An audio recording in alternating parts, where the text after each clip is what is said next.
Congress MLC ಅವರ ಗುಂಡ ಬರ್ತದೆ. ಏನಿದು? ಏನು ಅಶಾಂತಿ ಸೃಷ್ಟಿ ಮಾಡ್ಬೇಕಂತಾರ, ಏನು ಮಾಡ್ಬೇಕಂತಾರ ಗೊತ್ತಾಗ್ತಾ ಇಲ್ಲ ನಮಗೆ. ಇಲ್ಲಿ ಹುಮ್ನಾಬಾದಾಗಿಂದ ಈಗ ಬೀದರ್ಗೆ ಹೋಯ್ಬಿಟ್ರೆ ಅವ್ರು, ಹೊರಗೆ ಬಾ ನಾನು ನಿನ್ಗೆ ನೋಡ್ಕೋತಾ ಅಂತ ಹೇಳ್ತಾರೆ. ಈ ಥರ ಧಮಕಿಗಳು, ಈ ಧಮಕಿಗಳಿಗೆ ಯಾರು ಕೂಡ ಅಂಜೋರ್ ಪೆಂಜೋರ್ ಬಗ್ಗದು ಯಾವುದೂ ಕೂಡ ಇಲ್ಲ. ಅವರೆಲ್ಲರ ತಿಳ್ಕೊಂಡಿರ್ಬೇಕು. ಹಿಂದಿನ ಸರಿ ಎಲ್ಲರ ಅವ್ರ ಮನೆ ಕೆಲಸ ಮಾಡಿದವ್ರಿಗೆ ಬೈದಪ್ಲೆ ಇಲ್ಲೆಲ್ಲ ನಡಿಬೇಕಂತ. ಇವೆಲ್ಲ ನಡೆಯಲ್ಲ, ಇವೆಲ್ಲ ನಡೆಯಲ್ಲಂತೆ ಹುಮ್ನಾಬಾದ್ರ ಜನರು ನನ್ನನ್ನು ಇವತ್ತು ಶಾಸಕನ ಮಾಡ್ಯಾರ. SP ಬಂದಾರ. सर आज देखे कि हुमनाबाद में दुकानों के ओनर्स के चेहरे पे मायूसी दिखी सर, तो मायूस होकर वो सवाल कर रहे थे कि सर आखिर कब तक ये चलेगा। देखिए आज मैं बीदर से अभी आया, आपके सामने आते ही मेरे को मालूमात हो गया ये हो गया बोलकर। अभी हमारे SP साहब और DSP साहब भी इधर ही आए, मैं उनको अभी बात करके उनको बोलता हूँ। यहाँ पे हमारे भाईचारे से हम सभी जन हुमनाबाद में, इधर हमारा पास कौन सा जात पात धर्म कौन सा भी नहीं है, सभी मिल के शांति का एक ये है हुमनाबाद में। यहाँ पे अशांति का नहीं चलता बोल के मैं कहना चाहता हूँ. ನಮ್ಮ ಉಸ್ತುವಾರಿ ಸಚಿವರ ಅಧ್ಯಕ್ಷತೆಯಲ್ಲಿ ಇವತ್ತು ಕರೆದಿದ್ದರು. ಆ ಒಂದು KDP ಸಭೆಯಲ್ಲಿ ಕೂಡ ನಾನು ಕೂಡ ಭಾಗಿಯಾಗಿದ್ದೀನಿ, ಮತ್ತು MLCಗಳು ಆಗಿದ್ದರು, ರಹೀಮ್ ಖಾನ್ ಜಿ ಅವರಿದ್ದರು, ಮತ್ತೆಲ್ಲ ಅಧಿಕಾರಿಗಳು. ಪ್ರಾರಂಭವಾಗಿದ ಮೇಲೆ ಏನು ಅನುಪಾಲನ ವರದಿಯ ಮೇಲೆ ಚರ್ಚೆ, ಅನುಪಾಲನ ವರದಿ ಮೇಲೆ ಚರ್ಚೆ ಆಗಿದ್ದಾಗ ನಾನು ಕೂಡ ನಮ್ಮ ಹುಮ್ನಾಬಾದ್ ಸಂಬಂಧ ಮತ್ತೊಂದು ಸರ್ತಿ ನಮ್ಮ ಪ್ರಶ್ನೆ ಕೇಳಿದ್ದು, ಅವ್ರು ಉತ್ತರ ಕೊಟ್ಟಿದ್ರು, ಅದು ಸರಿ ಇಲ್ಲ ಅಂತ ನಾನು ಚರ್ಚೆ ಮಾಡ್ತಾ ಇದ್ದೆ. ತಾವೇನು ಇದು ಕೊಡ್ತಾ ಇದ್ರಿ ಮನೆ ಅಧ್ಯಕ್ಷರೇ, ಇದಕ್ಕೆ ತೆಳಗು ಹತ್ತಲ್ದು ಮ್ಯಾಗು ಹತ್ತಲ್ದು. ಯಾಕಂತಂದರೆ ಸುಮಾರು ನಮ್ಮದು ಹುಮ್ನಾಬಾದ್ ಸರ್ವೆ ನಂಬರ್ 204, 205 ಭಾಳ ದಿನಗಳಿಂದ ಇದು ಸರ್ವೆನೂ ಕೂಡ ಆಗಿದೆ. ಇವತ್ತಿನ ತನಕ ನಾನು ಲೆಟರ್ ಕೊಟ್ಟೆ, ಬೇರೆ ಬೇರೆ ಅತಿಕ್ರಮ ಮಾಡ್ಕೊಂಡು ಹೋಗ್ತಾ ಇದ್ದಾರೆ. ಅಲ್ಲಿ ನಮ್ಮದು ಜನರಲ್ ಹಾಸ್ಪಿಟಲ್ಗೆ ಮತ್ತು ನಮ್ಮ ಡಿಗ್ರಿ ಕಾಲೇಜ್ಗೆ ಏನು ಸ್ಥಳ ಇದೆ ಅದು ಕೊಟ್ರು ಅಂತಂದ್ರೆ ನಮ್ಮ ಜನಸಾಮಾನ್ಯರಿಗೆ ಕೂಡ ಒಳ್ಳೇದಾಗ್ತದೆ. ನಾ ಡಿಗ್ರಿ ಕಾಲೇಜ್ ಹೋಗ್ತಂಥ ಮಕ್ಕಳಿಗೂ ಕಾಲೇಜ್ಗೆ ಹೋಗ್ತಂಥ ಮಕ್ಕಳಿಗೆ ಆಗ್ತದಂತ ಅದ್ರ ಬಗ್ಗೆನೂ ಕೂಡ ಮಾತಾಡಿದೆ. ಆಮೇಲೆ ಬೀದರ್ದೊಂದು ಲಾಸ್ಟ್ ಟೈಮ್ನು ಕೂಡ ನಾನು ಮಾತಾಡಿದೆ. ಅದು ಏನಾಗಿದೆ ಅಂತಂದರೆ ಅಲ್ಲಿ ಏನು ಸಿಖ್ ಧರ್ಮದವರಿಗೆ ಮೀಸಲಿಟ್ಟಂಥ ಜಮೀನದು ಸಿಖ್ ಜನರಿಗೆ, ಅದು ಒಂದು ಫೌಂಡೇಶನ್ ಹೆಸರು ಮೇಲೆ ಇದೆ, ಶ್ರೀ ನಾನಕ್ ಜೀರಾ ಫೌಂಡೇಶನ್ ಹೆಸರು ಮ್ಯಾಗಿದೆ.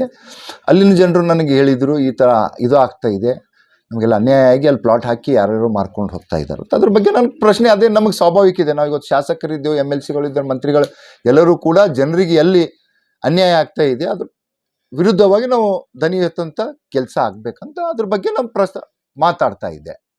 ನಾನು ಇವತ್ತು ಆ KDP ಸಭೆಯಲ್ಲಿ ಅಲ್ಲಿನ ಅಧ್ಯಕ್ಷರು ಯಾರು, ಈಶ್ವರ್ ಖಂಡ್ರೆ ಅವರು, ಉಸ್ತುವಾರಿ ಸಚಿವರು, ಮತ್ತು ಅಧಿಕಾರಿಗಳು DC ಅವರು ಇದ್ದರು, ಮತ್ತೆಲ್ಲ ಅಧಿಕಾರಿಗಳು ಇದ್ದರು. ನಾನು ಅವರಿಗೆ ಪ್ರಶ್ನೆ ಮಾಡಿದೆ, ನಾನು ಅವರಿಗೆ ಕೇಳಬೇಕಲ್ಲ, ಇದು ತಾವೇನು ಉತ್ತರ ಕೊಟ್ಟಿದ್ರಿ ಇದು ಸರಿಯಾಗಿದ್ದಿಲ್ಲ. ಮೊನ್ನೆ ಏನು ಬೂಡನಲ್ಲಿ ಒಂದು ಪ್ರೊಸೀಡಿಂಗ್ ಆಗಿದೆ, ಮೀಟಿಂಗ್ನಲ್ಲಿ ಈ ಥರ ಆಗಿದೆ ಅಂತ ಅವರೇ 4 ಪಾಯಿಂಟು ಹಾಕಿ ಕೊಟ್ಟಿದ್ದಾರಂತ ನಾನು ಅವ್ರ ಗಮನಕ್ಕೆ ತರ್ತಾ ಇದ್ದೆ. ಗಮನಕ್ಕೆ ತಂದು ಈ ಥರ ಅಲ್ಲಿ ಇದಾಗಿದೆ, ಅದಕ್ಕೆ ಸರಿಪಡಿಸ್ಕೊಂಡು ನನಗೆ ಉತ್ತರ ಕೊಟ್ಟಿರಿ ಅಂತ ಹೇಳಿದೆ ನಾನು. ಆದರೆ ಏಕಾಏಕಿ ಏನಾಗ್ತೋ ಏನಿಲ್ಲ, ಇವರು MLCಗಳು ಭೀಮರಾವ್ ಪಾಟೀಲ್ ಯಾವುದು ಮ್ಯಾಟ್ರೇ ಇಲ್ಲ. ಹುಮ್ನಾಬಾದಾಗ ಅದು ಹಿಂಗಾಗಿದೆ, ಅವ್ರು ಲಾಡ್ಜ್ ಬಂತು, ಇವ್ರದ್ದು ಅದು ಬಂತದ, ಇಲ್ಲಿಗಲ್ ಆಗಿ ಮಾಡ್ಯಾರ, ಅದ್ರ ಮೇಲೆ ನಂದು ಸ್ವಾಗತಿದೆ ಅಂತ ಹೇಳ್ರಿ, ಮಾಡ್ರಿ. ನಿಮಗೆ ತೊಂದರೆ ಇತ್ತು ಅಂತಂದ್ರೆ ನೀವು ಹೇಳ್ರಿ, ಮಾಡಿಕೊಡ್ತಾರೆ, ಅದಕ್ಕೇನಿಲ್ಲ. ನಾನು ನಿಮ್ಮಿಂದ ಆನ್ಸರ್ ನಾನು ತೊಗೊಳತ್ತಿಲ್ಲ. ನೀವು ಈ ಸಭೆದ ಅಧ್ಯಕ್ಷ ಇಲ್ಲ, ಉಸ್ತುವಾರಿ ಸಚಿವರ ಜಿಲ್ಲಾಧಿಕಾರಿಗಳ ಅವ್ರು ನನಗೆ ಉತ್ತರ ಕೊಡಿ, ನಿಮ್ಲಿಂದ ನಾನು ಕೇಳಕ್ಕೆ ಹೋಗ್ತಾ ಇಲ್ಲ ಅಂತ. ನೀವು ಹಿಂಗ ಅಂತ ಏಕವಚನದಾಗ ಸ್ಟಾರ್ಟ್ ಮಾಡಿದೆ. ತಾವು ವಿಡಿಯೋ ಇದೆ, ತಾವು ನೋಡ್ಬೋದು, ಅದರಲ್ಲಿ ವಿಡಿಯೋ ಇದೆ. ನೀನೇನು ಮಾತಾಡತ್ತೀನಿ, ನಾನು 2 ಮಾತಾಡಿದೆ, ಇವೆಲ್ಲ ನಡೆಯಲ್ಲ ಅಂತ ಹೇಳಿದೆ ನಾನು. ಆದರೆ ನನ್ನ ಮೇಲೆ ದಾಳಿ ಮಾಡ್ಲಿಕ್ಕೆ ಒಳಗಡೆ ಮೀಟಿಂಗ್ನ ಹಾಲ್ನಲ್ಲೇ ಯಾವ ಥರ ಈಗ ಇವತ್ತು ನೋಡಿ, ತಾವು ಇವತ್ತು ನೋಡಿ ಎಲ್ಲಿ ಉಸ್ತುವಾರಿ ಸಚಿವರು, ಇನ್ನೊಬ್ಬರು ಸಚಿವರು, ಮತ್ತು SP ಅವರು, DC ಅವರು, ಎಲ್ಲ ಜಿಲ್ಲಾ ತಾಲೂಕಾ ಅಧಿಕಾರಿಗಳ ಸಮ್ಮುಖದಲ್ಲೇ ಈ ಥರ ಒಂದು ಗುಂಡಾ ವರ್ತನೆ ಮಾಡ್ಕೊಂಡು ಹೋಗ್ತಾ ಇರ್ತಾರೆ. ತಾವು ಹಿಂದಕ್ಕೂ ಕೂಡ ನೋಡ್ಬೋದು, ಎಲ್ಲಿ ಹುಮ್ನಾಬಾದ್ KDP ಸಭೆಯಲ್ಲಿ ಏನು ಮಾಡಿದ್ರು ಅಂತ. ಮತ್ತು ಒಂದು ಅವರ ಕಾರ್ಯಕ್ರಮ ಇತ್ತು ಪಾರ್ಟಿದು, ಸಂಸದರಿಗೆ ಅಭಿನಂದನಾ ಸಮಾರಂಭದಲ್ಲಿ, ಅಲ್ಲಿಯೂ ಕೂಡ ಶಾಸಕರ ನಾಲ್ಗೆ ಕಟ್ ಮಾಡ್ತಾನೆ. ಅಂದರೆ ಈ ಗುಂಡಾ ವರ್ತನೆ ಯಾಕೆ ಇಲ್ಲಿ ಹುಮ್ನಾಬಾದ್ನಲ್ಲಿ? ಇಲ್ಲಿ ಏನಾಗ್ತಾ ಇದೆ ಏನಿಲ್ಲ ಅಂಬೋದು ಎಲ್ಲ ಜನರು ಕೂಡ ಬಹಳಷ್ಟು ಸೂಕ್ಷ್ಮವಾಗಿ ನೋಡ್ತಾ ಇದ್ದಾರೆ. ಇವತ್ತು KDP ಸಮಯದಲ್ಲೇ ಈ ಥರ ಗುಂಡಾವರ್ತನೆ ಮಾಡ್ತಂದ್ರೆ ಜನಸಾಮಾನ್ಯರಿಗೆ ಹ್ಯಾಂಗೆ ಥರ ಮಾಡ್ತಾರೆ? ಒಂದು ಶಾಸಕನಾಗಿ ನನ್ನ ಮ್ಯಾಗೆ ಈ ಥರ ಒಂದು ಮಾಡ್ತಾರೆ. ಜನಸಾಮಾನ್ಯರ ಹಾಲತ್ ಏನಿದಿರ್ಬೇಕು ಹುಮ್ನಾಬಾದ್ನಲ್ಲಿ? ಅದ್ರ ಬಗ್ಗೆ ನಾವು ವಿಚಾರ ಮಾಡಬೇಕು. ಇವತ್ತು KDP ಸಭೆ ಅದಕ್ಕೆ ಕರೆಯೋದು ನಾವು, ಎಲ್ಲಿ ಜನರಿಗೆ ಸಮಸ್ಯೆ ಇರ್ತದ, ರೈತರದಿರ್ಬೋದು, ಇವತ್ತಿಗೆ ಶಿಕ್ಷಣ ಕ್ಷೇತ್ರ ಇರ್ಬೋದು, ಆರೋಗ್ಯ ಕ್ಷೇತ್ರ ಇರ್ಬೋದು, ಎಲ್ಲನೂ ಕೂಡ ಸರ್ಕಾರದಿಂದ ಏನೇನು ಸೌಲಭ್ಯಗಳಿಗೆ ಬರ್ತಾವ, ಎಲ್ಲಿ ಜನಸಾಮಾನ್ಯರಿಗೆ ಅನ್ಯಾಯ ಆಗ್ತದ, ಅದರ ವಿರುದ್ಧವಾಗಿ ನಾವು ದನಿ ಎತ್ತುವಂಥ ಕಾರ್ಯ ನಾವು ಮಾಡ್ಕೊಂಡು ಹೋಗ್ಬೇಕಾಗ್ತದ. ಇವತ್ತು ಅವರು ಈ ಒಂದು KDP ಸಭೆಯಲ್ಲೇ ಈ ಥರದ, ನನಗೆ ಎಷ್ಟೋ ನ್ಯೂಸವ್ರು ಕೇಳೋರು, ಇವತ್ತು ಹಾಕಿದ್ದಾರೆ ನೋಡಿ, ಕಾಂಗ್ರೆಸ್ MLC ಅವರ ಗುಂಡ ಬರ್ತದೆ. ಏನಿದು? ಏನು ಅಶಾಂತಿ ಸೃಷ್ಟಿ ಮಾಡ್ಬೇಕಂತಾರ, ಏನು ಮಾಡ್ಬೇಕಂತಾರ ಗೊತ್ತಾಗ್ತಾ ಇಲ್ಲ ನಮಗೆ. ಇಲ್ಲಿ ಹುಮ್ನಾಬಾದಾಗಿಂದ ಈಗ ಬೀದರ್ಗೆ ಕೊಯ್ದ್ಬಿಟ್ರೆ ಅವರು, ಹೊರಗೆ ಬಾ ನಾನು ನಿನ್ಗೆ ನೋಡ್ಕೋತಾ ಅಂತ ಹೇಳ್ತಾರೆ. ಈ ಥರ ಧಮಕಿಗಳು, ಈ ಧಮಕಿಗಳಿಗೆ ಯಾರು ಕೂಡ ಅಂಜೋರ್ ಪೆಂಜೋರ್ ಬಗ್ಗದು ಯಾವುದೂ ಕೂಡ ಇಲ್ಲ. ಅವರೆಲ್ಲರ ತಿಳ್ಕೊಂಡಿರ್ಬೇಕು, ಹಿಂದಿನ ಸರಿ ಎಲ್ಲರ ಅವ್ರ ಮನೆ ಕೆಲಸ ಮಾಡಿದವ್ರಿಗೆ ಬೈದಪ್ಲೆ ಇಲ್ಲೆಲ್ಲ ನಡಿಬೇಕಂತ. ಇವೆಲ್ಲ ನಡೆಯಲ್ಲಂತೆ ಹುಮ್ನಾಬಾದ್ರ ಜನರು ನನ್ನನ್ನು ಇವತ್ತು ಶಾಸಕನ ಮಾಡ್ಯಾರ. ನಾನು ಪದೇ ಹೇಳ್ತೀನಿ, ಬರೀ ಅಭಿವೃದ್ಧಿ ಕೈ ಜೋಡಿಸಿ ಕೆಲಸ ಮಾಡೋಣ. ಅಭಿವೃದ್ಧಿದಾಗ ನಿಮ್ಮದು ಸರ್ಕಾರ ಇದೆ, ನಿಮ್ಮ ಸರ್ಕಾರ ಇದೆ, ಅಭಿವೃದ್ಧಿ ಸಲಕಿನ ದುಡ್ಡು ತೊಗೊಂಡು ಬನ್ನಿರಿ, ಜನಸಾಮಾನ್ಯರದ ಕಷ್ಟ ಸುಖದಾಗ ಭಾಗಿಯಾಗಿ ಕೆಲಸ ಮಾಡೋಣ. ಆದರೆ ಅವ್ರಿಗೆ ಏನು ಅಂತಂದರೆ ಈ ಹುಮ್ನಾಬಾದ್ನಲ್ಲಿ ಅಶಾಂತಿ ಮೂಡಿಸಬೇಕು, ಜನರಿಗೆ ಒತ್ತಿಡಬೇಕು, ದಬ್ಬಾಳಿಕೆ ಮಾಡಬೇಕು. ಈ ಒಂದು ಪದ್ಧತಿ ಪೈಲೆ ಹಿಡಿದು ನಡೀಕೊಂಡು ಬರ್ತಾ ಇದೆ. ಅದು ನನ್ನ ಸರಿ ನಡೀತದ ಅಂತಂದ್ರೆ ಇವೆಲ್ಲ ಆ ಕಡೆ ಅಂತ ಅದಕ್ಕೆ ಹೇಳಿಬಿಟ್ಟೆ ನಾನು ಅವರಿಗೆ. ಆರಂಭದಲ್ಲಿ ಶಾಸಕರೇ ಅವಾಚ್ಯ ಶಬ್ದಗಳನ್ನು ನಿಲ್ಲಿಸುವ ಅದ್ರೊಳಗೆ ನೋಡಿ ವಿಡಿಯೋನಲ್ಲಿ ಪೂರ ಇದೆ. ನಾನು ಅವ್ರ ಕಡೆ ಮೋತಿನೂ ಕೂಡ ನೋಡಿಲ್ಲ, ಹೂ ಈಸ್ ಈ MLCಗೆ ನನಗೇನು ಸಂಬಂಧ ರೀ? ನಾವು ನೀವು ಮಾತಾಡ್ಲಕ್ಕ ಅವಶ್ಯ ಶಬ್ದ? ಗಲಾಟೆ ಪ್ರಮುಖ ಕಾರಣ ಏನಂತಂದ್ರೆ, ಆ ಒಂದು ಐವಾನಿಕವಾಗಿ ಏನು ಲೇಔಟ್ ಬೀದರ್ನಲ್ಲಿ ಮಾಡ್ತಾ ಇದ್ದಾರ, ಅದರಲ್ಲಿ ಇವ್ರು ಶೇರ್ಸ್ ಇದೆ, ಅದಕ್ಕೆ ಇಲ್ಲಿಗಲ್ ಇದ್ದಿದ್ದಕ್ಕೆ ಇವ್ರು ಮಾಡಿಕೊಡ್ತಾ ಅಂತ ಅವ್ರ ಹತ್ರ ನಡೀತಾ ಇದೆ. ನಿಮಗೆ ವಿತ್ ಪ್ರೂಫ್ ಕೊಡ್ತೀನಿ, ಮುಂಬರ್ತ ದಿನಗಳಲ್ಲಿ ನಿಮಗೆ ವಿತ್ ಪ್ರೂಫ್ ಕೊಡ್ತೀನಿ. ಅದಕ್ಕಾಗಿ ಅವರಿಗೆ ಈ ಥರ ಈಗ ಹೊರಗೆ ಬಂತು ಇಂಥದ್ದು ಎಲ್ಲ ಅಂತಂದ್ರೆ ನಮಗೇನು ದುಡ್ಡು ಸಿಗ್ತಾ ಇತ್ತು, ಅದು ಸಿಗಲ್ಲ ಅಂತ ಅವ್ರಿಗೆ ಅದು ಒಂದೇ. ಇಲ್ಲೋಯ್ತು ಇವರಿಗೆ ಅದು ಇದಕ್ಕೆ ಲೇಔಟ್ಗೆ ಸಂಬಂಧ ಏನ್ರಿ? ಇವ್ರು ಯಾಕೆ ಮಾತಾಡಬೇಕು? ನಾನು ಒಂದೇ ಪ್ರಶ್ನೆ ಕೇಳ್ತಾ ಇದ್ದೀನಿ ಅವರಿಗೆ. ನಾನು ಅಲ್ಲಿ ಒಳಗನೂ ಕೇಳಿದೆ, MLC ಅವರೇ, ಅದು ಸಿಖ್ ಜನಗಳು ಅಂತ ಅದಿಲ್ಲೇ ಇದೆ ಜಾಗ, ಇದ್ರ ಬಗ್ಗೆದಾಗ ನೀವು ಮಾತಾಡೋದು ಏನಿದೆ ಗೊತ್ತಲ್ಲ? ಅಧ್ಯಕ್ಷರು ಅವರ ಉತ್ತರ ಕೊಡಲಿ. ನಿಮ್ದೇನಿತ್ತು ನೀವು ಹೇಳ್ರಿ, ಆಮೇಲೆ ಹೇಳ್ರಿ. ಇವತ್ತು ನಾನು ಏನು ಮಾಡೀನಿ ಏನಿಲ್ಲ ಅನ್ನೋದಾಗ ಏನು ಸಮಸ್ಯೆ ಅದ ಹೇಳಿ, ಅದಕ್ಕೇನು ಸ್ವಾಗತ ಅದ ಅದಕ್ಕೆ. ಈಗ ಆತ ಜನರು ಅವ್ರಿಗೆ MLC ಆಗಿ ತೀರ್ಪು ಕೊಟ್ಟಿದ್ದಾರೆ, ಇವತ್ತು ನನಗೆ ಶಾಸಕನಾಗಿ ತೀರ್ಪು ಕೊಟ್ಟಿದ್ದಾರೆ. ನಾವು ಎಲ್ಲರೂ ಕೂಡ ಯಾರು ಕೆಲಸ ಮಾಡಬೇಕು? ಜನರ ಕೆಲಸನೇ ಮಾಡಬೇಕು, ಜನರಿಗೋಸ್ಕರನೇ ಮಾಡಬೇಕು. ಎಲ್ಲರ ಸುಮ್ಮನೆ 4 ಮಂದಿ ಗುಂಡಗಳಿಗೆ ಬಿಡೋದು, ನಾಟಕ ಮಾಡೋದು, ಅಲ್ಲಿ ಹೋಗೋದು, ಅವಾಚ್ಯ ಶಬ್ದಗಳಿಂದ ಅನ್ಬೇಕು. ನಾನು ಕೂಡ ಇವತ್ತು 2,55,000 ಜನರ ಒಂದು ಜನಪ್ರತಿನಿಧಿಯಾಗಿ ಇವತ್ತು ಶಾಸಕನಾಗಿನಿ. ಇವತ್ತು ಎಂಥ ಪದ ಬಳಕೆ ಮಾಡ್ತಾರೆ ಅವರು ಶಾಸಕರಿಗೆ? ಏನು ಮಾಡ್ಕೋತೋ ಏನಿಲ್ಲೋ ಈ ಥರದ ಒಂದು ಪದ ಬಳಕೆ ಮಾಡ್ಕೊಂಡು ಹೋಗ್ತಾರೆ. ಇದೇ ಸಂಸ್ಕಾರ, ಇದೇ ಸಂಸ್ಕೃತಿ ಇದೆ, ಇದೆಯಾ? ಈಗ ಪದೇ ಇಂಥ ಘಟನೆಗಳು ಘಟಿಸ್ತಾ ಇದ್ದಾವೆ. ಇದು ಕಡಿವಾಣಕ್ಕೆ ಏನು ಮಾಡ್ಬೇಕಂತೀರಿ? ಈಗ ನಾವು ಯಾವುದೂ ಕೂಡ ತಾವು ನೋಡ್ಕೋತಾ ಹೋಯ್ತೀರಿ. ನಾವು ಯಾವುದು ಮೊನ್ನೆನೂ ಕೂಡ ಚುಡುಗುಪ್ಪದಾಗ ಬಂದು ಗಲಾಟೆ ಮಾಡ್ರವ್ರು ಯುವಕರು. ನಾನು ಒಂದರ ಪಿಟ್ ಅಂತವ್ರಿಗೆ ಮಾತಾಡಿದೆ, ನಾನು ಹತ್ರ ಮಾತಾಡ್ಲಿಕ್ಕೂ ಕೂಡ ಬಂದರು ಅವರು. ನಾನು ಎಲ್ಲೂ ಕೂಡ ಮಾತಾಡಿದೆ ನಾನು, ತಾವು ಕೂಡ ಇದರಲ್ಲೇ. ನಾನು ಯಾವುದೂ ಕೂಡ ಮಾತಾಡಿಲ್ಲ, ನಾ ಇಂಥದಕ್ಕೆ ಆಸ್ಪದನೆ ಕೊಡಲ್ಲ. ಯಾವಾಗ ನನ್ನ ತನಕ ಬಂದಿನ ಮ್ಯಾಗ ನಾನು ಸುಮ್ಮನೆ ಕೊಡ್ಲಿಕ್ಕಾಗುತ್ತಾ? ಈಗ ಎಲ್ಲರ ಸಮ್ಮುಖದಲ್ಲೇ ಅಂಥ ಒಂದು KDP ಜಿಲ್ಲೆ ಎಲ್ಲ ಉಸ್ತುವಾರಿ ಸಚಿವರು, ಮಂತ್ರಿಗಳು, ಜಿಲ್ಲಾಧಿಕಾರಿಗಳು, SP ಅವ್ರು ಎದುರೇ ಬಂದು ನನಗೆ ಧಮಕಿ ಕೊಡ್ತಾರೆ ಅವರು. ಇವತ್ತು ಯಾವುದು ಇವತ್ತು ನಮ್ದು ಏನಿಲ್ಲ, ನಾವು ಎದೆ ಹೇಳೋದು. ಈಗ ಇಲ್ಲೂ ಕೂಡ ಜೈ ಘೋಷಣೆ ಆಗ್ತದೆ, ನಾನು ಬೇಡ ಅಂತ ಹೇಳಿದೆ. ಇವತ್ತು ಜನರು ನಮ್ಮನ್ನು ಕೆಲಸ ಮಾಡಕ್ಕೆ ಆರ್ಸ್ಕಳ್ಸ್ಯಾರ. ಜೈ ಘೋಷಣೆ ನಾವು ಅದು ಅವ್ರು ಹುಚ್ಚುಚ್ಚು ಮಾಡತ್ತಂದ್ರೆ ನಾವು ಹುಚ್ಚುಚ್ಚು ಮಾಡ್ಲಕ್ಕ, ಅವರು ಸೋತಿ ಹುಚ್ಚುಚ್ಚು ಮಾಡತ್ತಿರ್ಬೇಕು. ಇವತ್ತು ನನ್ನ ಜನರನ್ನು ಇವತ್ತು ತಾವು ಮತ್ತು ಜನರು ಎದುರು ಸಲಕಿಂದ ಇದು ಮಾಡಿದಾರ, ಒಳ್ಳೆ ಅಭಿವೃದ್ಧಿ ಕಾರ್ಯಗಳು ಮಾಡ್ಬೇಕಂತ ಇದು ಮಾಡಿದಾರ. ಈಗ ಅವ್ರು ಹುಚ್ಚುಚ್ಚು ಮಾಡಿದಪ್ಲೆ ನಾನು ಮಾಡ್ಲಿಕ್ಕಾಗಲ್ಲ. ಇವತ್ತು ನನಗೆ ಯಾವುದು ಕೂಡ ಇದನ್ನೂ ಇಲ್ಲ, ಇದರಲ್ಲಿ ಇಂಟ್ರೆಸ್ಟ್ ಇಲ್ಲ. ಅಂಗಡಿ ಮುಂಗಟ್ಟುಗಳು ಎಲ್ಲ ಬಂದ್ ಮಾಡಿಸಿದಾರ. ಯಾರು ಬಂದಿಸಿದಾರ? ನಾನು ಸೀದಾ ಈ ಕಡೆಯಿಂದ ಬಂದೆ. ನನಗೇನಾಗ್ತು, ನಾನು ಇದರಿಂದ ಅಲ್ಲೇ ಕುಂತು ಉಸ್ತುವಾರಿ ಸಚಿವರು ಎಲ್ಲ ಕುಂತಿರು. ಅವ್ರು ಸರಿ ಊಟದ ಮಾಡ್ಕೊಂಡು ನಾನು ಬೇಗನೆ ಬಂದೆ. ಇಲ್ಲೇ ನಮ್ಮ ಧುಮ್ಸೂರು ಹತ್ರ ನಮ್ಮ DSP ಅವರು ಅದು ನಿಂತಿರು. ಸರ್ ಆ ಕಡೆಯಿಂದ ಬೇಡ, ಆ ಕಡೆ 144 ಮಾಡಿದ್ದಾರೆ, ಈ ಕಡೆಯಿಂದ 144 ಏನು ಅಲ್ಲಿ ಸಮಸ್ಯೆ ಇದೆ, ಸುಮ್ಮನೆ ಯಾಕೆ ಮಾಡಿದ್ದೀನಿ ಅಂತ ಅದೇ ಹೇಳೋದು ನಾನು. ಇಲ್ಲಿ ಏನೂ ಕೂಡ ಸಮಸ್ಯೆ ಇಲ್ಲ. ಅಲ್ಲೇನು ಇವು ರಾಜಕೀಯದಾಗ ಮಾತಿಂದು ವಾದಾಗ ಕಾಮನ್ಲಿ ಇರ್ತದೆ. 144 ಮಾಡೋದು ಜರೂರತ್ತೇ ಇಲ್ಲ. ಯಾಕೆ ಜರೂರತ್ತಿದೆ ಅದು ಹೇಳಿ? ಏನಿದೆ? ಸುಮ್ಮನೆ ಜನಸಾಮಾನ್ಯರಿಗೆ ತೊಂದರೆ ಅಲ್ಲ ಇದು? ಜನಸಾಮಾನ್ಯರಿಗೆ ತೊಂದರೆ ಅಲ್ಲ ಇದು? ಯಾವುದಕ್ಕೆ ಅಲ್ಲ, ಅಧಿಕಾರಿಗೆ ಈಗ DSP ಅವ್ರು ಇಲ್ಲೇ ಇದ್ದಾರಾ, ತಹಸೀಲ್ದಾರ್ರಿಗೆ ಮಾತಾಡಿ ಅದೇ ನಿರ್ದೇಶಕರಾಗಲೇ ಇದೆ ತಗೊಂಡು ಹೋಗು ಅಂತ ಹೇಳ್ತೀನಿ. ಅದಕ್ಕೆ ಯಾವುದೂ ಕೂಡ ನಮ್ಮಲ್ಲಿ ಇದು ಇಲ್ಲ. ಈಗ ಅವ್ರಿಗೂ ಕೂಡ ಕಾನೂನು ಏನು ಇದು ಇರ್ತಿದೆ, ಅವರ ಒಂದು ಚೌಕಟ್ಟಿನಲ್ಲಿ ಅವರು ಕೂಡ ಕೆಲಸ ಮಾಡಬೇಕಾಗ್ತದ. SP ಅವರು ಘಟನೆ ಈಗ ವ್ಯಾಪಾರಸ್ಥರು ಎಲ್ಲ ಅಂಗಡಿ ಮುಂಗಟ್ಟು ಬಂದ್ ಮಾಡ್ಕೊಂಡು ವ್ಯವಹಾರ ಎಲ್ಲ ಬಂದ್ ಮಾಡ್ಕೊಂಡು ಮಾಡೋಂಥ ಪರಿಸ್ಥಿತಿ ಬಂತಲ್ಲ, ಈಗ ಅದು ಯಾವ ರೀತಿ ಇದು ಮಾಡ್ತಿರ್ತಾವೆ? ಇಲ್ಲ, ಈಗಾಗಲೇ ಅಧಿಕಾರಿಗಳು ಬಂದಾರಲ್ಲ, ಅವ್ರಿಗೆ ಈಗಾಗಲೇ ನಾವು ಹೇಳ್ತೀನಿ ಇದ್ರ ಬಗ್ಗೆ ಯಾವುದು ಕೂಡ ನಂಬಲಿಂದ ಏನೂ ಇಲ್ಲ. ಅವರಿಗೂ ಕೂಡ ಹೇಳಿ ಇವತ್ತು ತಿಳಿಕುಳಿಸುವಂಥ ಕಾರ್ಯ ಆಗಬೇಕು. ಯಾವುದೇ ಇವತ್ತೇ ಮಾಡಂತ ಹೇಳ್ತೀನಿ ಅವ್ರಿಗೆ, ಇವತ್ತೇ ಮಾಡಂತ ಹೇಳ್ತೀನಿ. ಈಗ ಈ ಘಟನೆ ಸಂಬಂಧಪಟ್ಟಂತೆ ಏನಾದ್ರು ಮುಂದೆ ಏನೋ ಪ್ರಕರಣಕ್ಕೆ ದಾಖಲು ಯಾವುದು ಕೂಡ ಪ್ರಕರಣ ಹೇಳಿಲ್ಲ, ನಾನು ಯಾವುದು ಕೂಡ ಏನೂ ಮಾಡಿಲ್ಲ. ಇವತ್ತು ನಮಗೇನು ಬೇಕು? ಶಾಂತಿಯುತ ಹುಮ್ನಾಬಾದು ಬೀದರ್ ಜಿಲ್ಲೆ. ನಮಗೆ ಯಾವುದೂ ಕೂಡ ಬೆಳೆಸೋದಿಲ್ಲ. ಹಂಗೆ ಇವ್ರ ಕಲ್ಗೆ ಬೆಳೆಸ್ಕೊತ ಹೋದ್ರೆ ನಾವು ದಿನ ಇದೇ ಮಾಡ್ಕೊತ ಕೊಂಡಿರ್ಬೇಕಾಗ್ತದೆ. ಯಾಕಂತಂದರೆ ತಮಗೆ ಕೂಡ ನೋಡಿ ಮೊದಲಿಂದ ಹಿಡಿದು ಇದೇ ಥರ ನಮ್ಮ ಕಲ್ಲೂರು ಸಾಹೇಬರು ಇದ್ದಾಗೂ ಕೂಡ ಇದೇ ಥರ ಮಾಡೋರು, ಮಿರಾಜುದ್ದೀನ್ ಪಟೇಲ್ ಇದ್ದಾಗೂ ಕೂಡ ಇದೇ ಮಾಡೋರು. ಆದರೆ ಈ ಸಿದ್ದು ಪಟ್ಟಣ ಸರಿ ಇವೆಲ್ಲ ನಡೆಯಲ್ಲ. ಅದು ಭೀ ಹೇಳ್ತಾ ಇದ್ದೇನೆ, ನೇರವಾಗಿ ಹೇಳ್ತಾ ಇದ್ದೇನೆ.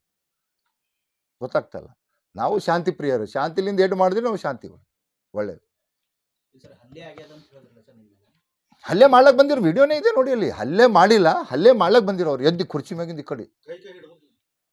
ಇಲ್ಲ, ಇವ್ರು ಬಂದಿರಲ್ಲ, ಪೊಲೀಸ್ ಡಿಪಾರ್ಟ್ಮೆಂಟ್ದವ್ರು ಬಂದ್ರು. ಅಲ್ಲೇ ಎಲ್ಲ ಕಾರ್ಯಕರ್ತರಿಗೆ ಬಂದವ್ರಿಗೆ ಹೇಳೋದಿಷ್ಟೇ, ಯಾವುದೂ ಕೂಡ ಇಂಥ ಇದಕ್ಕೆ ಕಿವಿಗೊಳಗೆ ಹೋಗಬೇಡ್ರಿ. ಯಾರ್ಯಾರ ಕೆಲಸಗಳ ವ್ಯಾಪಾರಗಳಿದೆ ತಮ್ಮ ಮಾಡ್ಕೊಳ್ಳಿ. ಯಾಕಂತಂದ್ರೆ ಇವೆಲ್ಲ ರಾಜಕೀಯದಲ್ಲಿ ಸ್ವಾಭಾವಿಕ ಇದೆಲ್ಲ ಪೂರಾ ಅವ್ರ ದಂಧನೇ ಇದೆ. ಅವ್ರ ಬಗ್ಗೆ ಕಿವಿಗೊಳಕೊಳ್ಳಕ್ಕೆ ಹೋಗ್ಬೇಡ್ರಿ. ನಾವು ಏನು ಗೊತ್ತಾ, ಶಾಸಕನಾಗಿದ್ದರೂ ಕೂಡ ಜನಸಾಮಾನ್ಯರು ಅದು ಏನು ತಕ್ಲೀಫ್ ಇದೆ ನನಗೆ ಗೊತ್ತಿದೆ. ಜನಸಾಮಾನ್ಯರಿಗೆ ಏನು ತಕ್ಲೀಫ್ ಇದೆ ಅದು ನನಗೆ ಗೊತ್ತಿದೆ. ಇದ್ರ ಬಗ್ಗೆ ಯಾವುದೂ ಕೂಡ ಕಿವಿಗೊಡ್ಲಕ್ಕೆ ಹೋಗ್ಬೇಡ್ರಿ ಎಲ್ಲರೂ ಕೂಡ. ಯಾಕೆ ನಮ್ಮ ಹುಮ್ನಾಬಾದು ಶಾಂತಿಯುತ, ಮೊದಲಿಂದ ಹಿಡಿದು ಶಾಂತಿಯುತ ನಮ್ಮ ಊರಿದೆ. ಎಲ್ಲ ಸಮಾಜದ ಎಲ್ಲ ಬಂದವರಿಗೆ ಇವತ್ತಿನ ತನಕ ಫಸ್ಟ್ ಟೈಮ್ 2.5 ವರ್ಷ ಆಗಿದ ಮೇಲೆ ಫಸ್ಟ್ ಟೈಮ್ ನಾನು ಕೇಳ್ತಾ ಇದ್ದೀನಿ. ಇವತ್ತು ಯಾವುದೇ ಸಮಾಜದ ಯಾವುದೋ ಧರ್ಮದ ಯಾವುದೂ ಕೂಡ ನಮ್ಮ ಹತ್ರ ಆಗಿಲ್ಲ. ಆದರೂ ಕೂಡ ಇದು ಬೇಕಂತ ಅಲ್ಲಿ ಬೀದರ್ನಲ್ಲಿ ಮಾಡಿಸ್ಕೊಂಡು ಬಂದಿದ್ದಾರೆ, ಉದ್ದೇಶಪೂರ್ವಕವಾಗಿ ಮಾಡ್ತಾ ಇದ್ದಾರೆ ಅಷ್ಟೇ. ಅವ್ರು ಯಾವಾಗಲೂ ಕೂಡ ಇದೆ ಅಶಾಂತಿ ಆಗ್ಬೇಕು. ಮೊನ್ನೆ ಚುಡುಗುಪ್ಪಕ್ಕೆ ಮಾಡೋರು, ಇವತ್ತು ಬೀದರ್ಗೆ ಮಾಡಿದ್ರು. ಅಲ್ಲ, ಜಾತ್ರಾ ಸಭೆಗೆ ಅದಕ್ಕೇನು, ಅದು ಜಾತ್ರಾ ಸಭೆದು ಏನು ಇವತ್ತು ಜಾತ್ರಾದು ಎಲ್ಲ ಮುಖಂಡಗಳಿದ್ದಾರ ಅಲ್ಲಿ. ಏನು ಇವತ್ತು ನಾವೆಲ್ಲ ಹೋಗಿ ಒಂದು ಗೆಸ್ಟ್ ಥರ ಹೋಗ್ತೇವೆ, ಆದರೆ ಅಲ್ಲಿ ಸತತವಾಗಿ 10ನೇ ತಾರೀಕಿನ ಹಿಡಿದು 27 ತಾರೀಕುವರೆಗೆ ಜಾತ್ರಾ ಸಭೆ ಏನು ಇವತ್ತು ಪಾಲ್ಕಿ ಉತ್ಸವ ಇರ್ಬೋದು, ತೇರಿಂದ ಇರ್ಬೋದು, ಅಲ್ಲಿನ ಏನು ಭಕ್ತಾದಿಗಳಿದ್ದಾರೆ ವೀರಭದ್ರೇಶ್ವರದು ಅವ್ರು ಮಾಡ್ತಾರೆ. ಅದು ಅವರು ಸ್ಪೆಷಲ್ಲು. ಇವತ್ತು ನಾವು ಜನಪ್ರತಿನಿಧಿಯಾಗಿ ಅಧಿಕಾರಿಗಳಿಗೆ ಇಷ್ಟು ಹೇಳ್ಬೋದು, ಅದು ಮಾಡು ಇದು ಮಾಡು ಅಂತ. ಆದರೆ ಏನಿವತ್ತು ಈ ಜಾತ್ರಾ ಯಶಸ್ವಿ ಆಗಲಿಕ್ಕೆ ಯಾರ ಕಾರಣಭೂತರ ಇದ್ದಂದ್ರೆ ಭಕ್ತಾದಿಗಳು ವೀರಭದ್ರೇಶ್ವರದ ಏನು ಪಾಲಿಕೆ ಹೊತ್ತಾರ ಇವ್ರು ಅಂತಾರೆ, ಅವ್ರಿಗೆ ನಾವು ಶ್ರೇಯಸ್ ಕೊಡ್ಬೇಕು.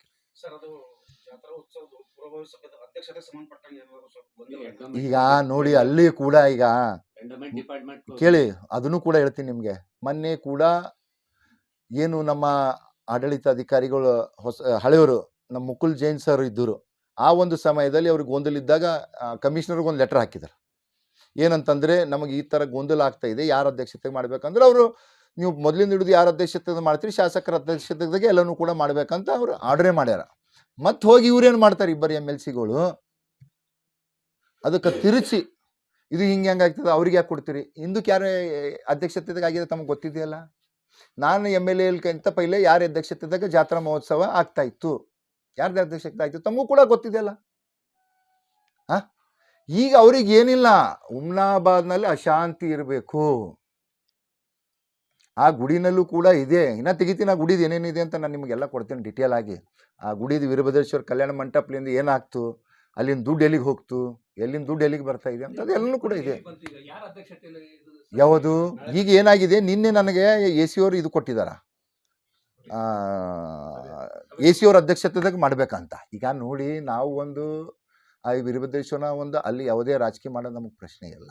ನಾವೊಂದು ಭಕ್ತನಾಗಿ ನಾವು ಇವತ್ತು ಕೆಲಸ ಮಾಡ್ಕೊಂಡು ಹೋಗ್ಬೇಕಾಗಿದೆ. ಇವತ್ತು ನಾನೇನು ಇವತ್ತು ಜನರು ಏನು ತೀರ್ಪು ಕೊಟ್ಟಿದ್ದಾರೆ, ಇವತ್ತು ಶಾಸಕರು ಮಾಡ್ಯಾರ, ಅದಕ್ಕೆ ನಾವು ಗೌರವ ಕೊಡಬೇಕು. ಇಲ್ಲ ಇಲ್ಲ ಇನ್ನೊಂದು ಏನು ಕೇಳ್ಬಂತು, ನೀವೇ ನಿಮ್ಮ ಅಧ್ಯಕ್ಷತೆ ಒಳಗೆ ಆಗ್ಬೇಕಂತ ತಿಳ್ಕೊಂಡು ಆ ಥರ ಏನೋ ಸರ್ಕಾರದಿಂದ ಇದು ಮಾಡ್ಕೊಂಡು ಬಂದಿರ ಅಂತ ನಾನು ಮಾಡಿಲ್ಲ. ಅದು ಲೆಟರ್ ಹಾಕಿದ್ದು ಎ ಸಿ ಅವರು. ನಿಮ್ಗೆ ಅದೇ ನಮ್ಮಲ್ಲಿ ಕಾಪಿ ಅದೇ ಕೊಡ್ತೀನಿ. ಅದು ನಿಮ್ಗೆ ಎ ಸಿ ಅವ್ರು ಲಾಸ್ಟ್ ಟೈಮ್ ಎ ಸಿ ಅವ್ರು ಇದ್ದರು, ಲೆಟರ್ ಹಾಕಿರು, ಅದರ ಆನ್ಸರ್ ಕಮಿಷನರ್ ಬಂದು ಕೊಟ್ಟಿದ್ರು. ಹಳೆ ಪದ್ಧತಿ ಪ್ರಕಾರ ಶಾಸಕರ ಅಧ್ಯಕ್ಷತೆಯಲ್ಲಿ ಏನೇ ಕಾರ್ಯಕ್ರಮಗಳಲ್ಲಿ ಕೂಡ ಅವರ ಅಧ್ಯಕ್ಷತೆ ಹಾಕುತ್ತಾರೆ. ಯಾವಾಗ ಆದೇಶ ಆಗಿತ್ತು?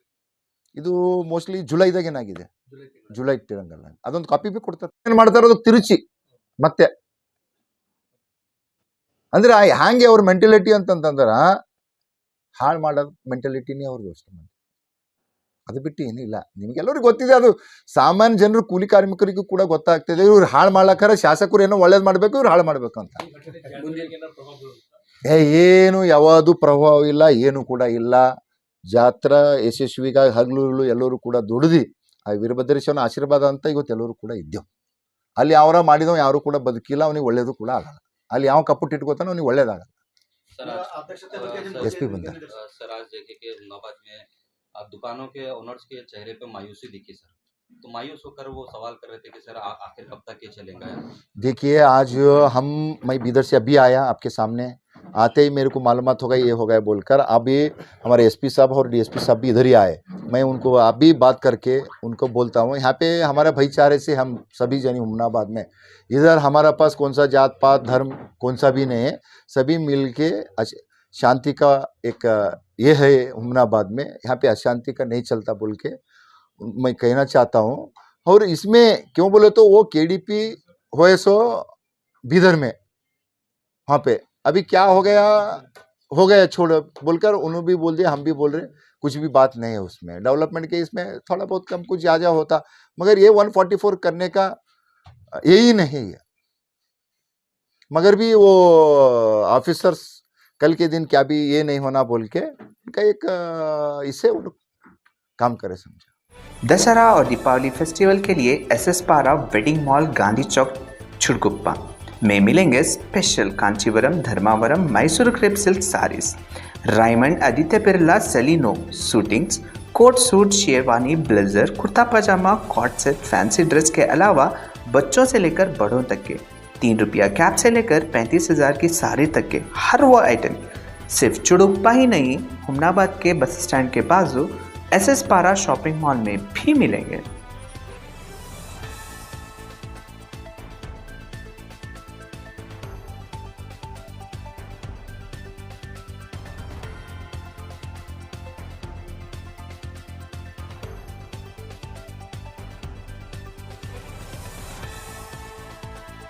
अपने सपनों को कहें अब यस। जी हाँ, हुमनाबाद के सिंदीन खेरा क्रॉस शाकुंतला पाटिल कॉलेज के पीछे सुभाष डेवलपर्स, केतकी डेवलपर्स यानी संगमेश चिद्री लाए हैं फिर से जनता के सपनों का ग्रीन विला यानी प्लॉट्स जिसमें underground drainage, CC road, playground, power hedge, garden, LED lights, water supply के अलावा हर वो फैसिलिटी। तो देर किस बात की, आए अपने ख्वाबों के घर बनाने में जल्दी करें, क्योंकि आपके सपने हमारे अपने।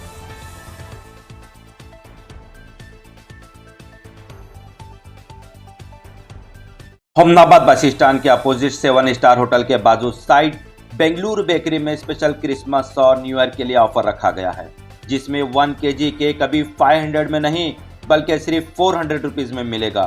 और यहाँ से 500 का जो भी बेकरी आइटम्स लेंगे उन्हें दिलकुश राउंड पीस और 10 रुपीज़ का डेयरी मिल्क चॉकलेट दिया जाएगा।